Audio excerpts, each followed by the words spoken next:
What is up, everyone? I hope you are all doing well. I know it has been a minute. I've not been super active lately, but yeah, so if you are interested in like what the title is and what I'm going to be going over, please advance to this timestamp here, but I am going to talk about a couple things. First of all, I apologize for not uploading recently.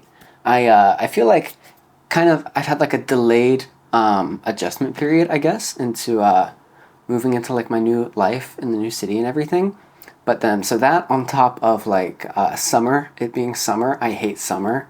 I don't handle the heat very well, and it's always like 30 degrees plus, and that's just I can't go out and shoot in that kind of weather. It's just miserable for me. So yeah, but I'm gonna be doing my best, and hopefully now it's gonna start getting a little bit cooler, so I can start doing some more videos and stuff like that. I've also just kind of not been really feeling it lately, I guess, but on the flip side, I am now starting to feel reinvigorated, so hopefully there will be some new stuff, yeah, coming out soon. Hopefully I'll get more consistent. Like I said, I apologize, but thanks for hopefully looking forward to some new content.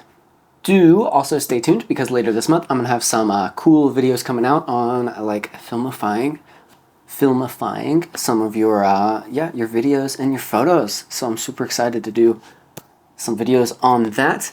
And yeah, without further ado, let's get into why we are here in the first place. So I had a comment asking not so much to explain the exposure triangle, but more so to give examples of when and why I choose what I choose when shooting on an Xperia, for example. Okay, so what we're gonna do is I'm gonna overlay my screen right here, and so I'm just gonna kind of give a really quick rundown because I really don't think too much when I'm doing my settings. So we're gonna jump into manual mode like we see here. And let's see, so right now we have our ISO set really low because last time I was shooting outside, so I just set it as low as we could go. For example, in a situation like this, I will sometimes just do auto. It's easier that way. And then the basically when it comes to shutter speed, the main thing that I'm thinking about is how slow can I set my shutter speed without ruining the feel of the photo I want. So if I'm taking a picture of a car going by or people walking, I'm going to maybe take a couple test shots to see basically how slow I can go without their motion blurring too much to ruin the shot. If I'm trying to like capture the stopped motion. If I'm trying to blur the motion, then yeah, I can shoot it a little bit lower. For example, here, let me take a picture of my skate, and I just did a little wipe with the phone right there. And as you can see, yes, it is blurry. So, you know, depending on the shot that you're going for, that's really, I mean, honestly, all I think about. If, depending on the lighting conditions, if it's a really bright day, I will just go as low as I can go. Otherwise, if I'm shooting at night, I try not to go over 800 ISO because in my experience, I don't have a fun time editing over 800 because it just doesn't really look that great. I miss the Pro I, to be honest. I miss being able to push it a little bit higher with the Pro I. But yeah, with a smartphone, I mean, that's basically it. Unless you have something like the Pro I, you can't really adjust aperture. Just a quick rundown for how I choose aperture on like a regular camera is I choose it solely based on the depth of field that I want. So for example, I am at f2.8 right now. So for example, my little T back there should be pretty blurry. But for example, if I wanted the shot to have more of the T in focus, we'll go super low like that. My ISO just shot up in response, but now maybe it will be a little bit more in focus so you could read. And then again, we'll take it back and you'll notice it gets blurry again. So basically the order that I choose my settings is usually going to be shutter speed first. It varies. I'll say it varies between shutter speed and the other one, aperture. If it's an aperture focused shot where I need everything to be in focus, for example, landscape, cityscape, then I will focus on aperture first.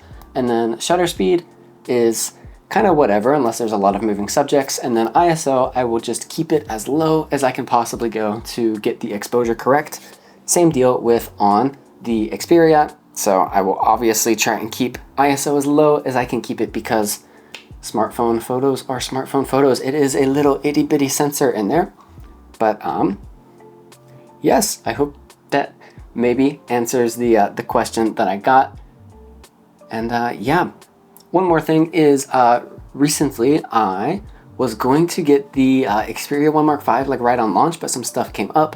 I became like really broke for a minute, and yeah, got really busy, had to focus on like, you know, all that lame real life stuff and all that. But yeah, hopefully I will get the 1.5, and who knows, maybe I won't even stick with Sony. I don't have like, I'm a fanboy, but not to the point to where I'm going to use something if I don't like it kind of thing. I might try some other devices, we will see.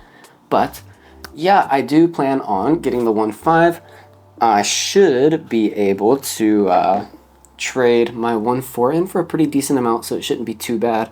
But since we're here talking about it, look at the like quality. So I keep this in a case 24/7, and I don't know if it's gonna show up, but dude, like the aluminum on here is just absolutely getting hammered inside of my case. Might not be visible, but that's pretty disappointing. Lots of visual kind of stuff, visual flaws going on and appearing on the edges. And also I have been in my room, I'm video calling people, and I can't go 5 minutes without my phone overheating and shutting down. I don't know what is up with that. It's really annoying. My room is like 20 degrees in the summer with my aircon, so it's like 20-degree temperature and you're overheating in 5 minutes just doing a video call. Like, I kind of thought we were past that, so maybe an upgrade to the 1.5 will fix that, or maybe I just need to change brands. Who knows? Do let me know down below if you would be interested in me checking out other brands. I've been kind of eyeing the Aquos line. The R8 Pro looks kind of cool, to be completely honest. But yeah, anyway, thank you for tuning in. Once again, sorry I haven't been uploading super frequently, but should be back into it. Have some cool videos coming out later this month. So yeah, that's it. Thank you guys for watching, and I will see you on the next one. Peace.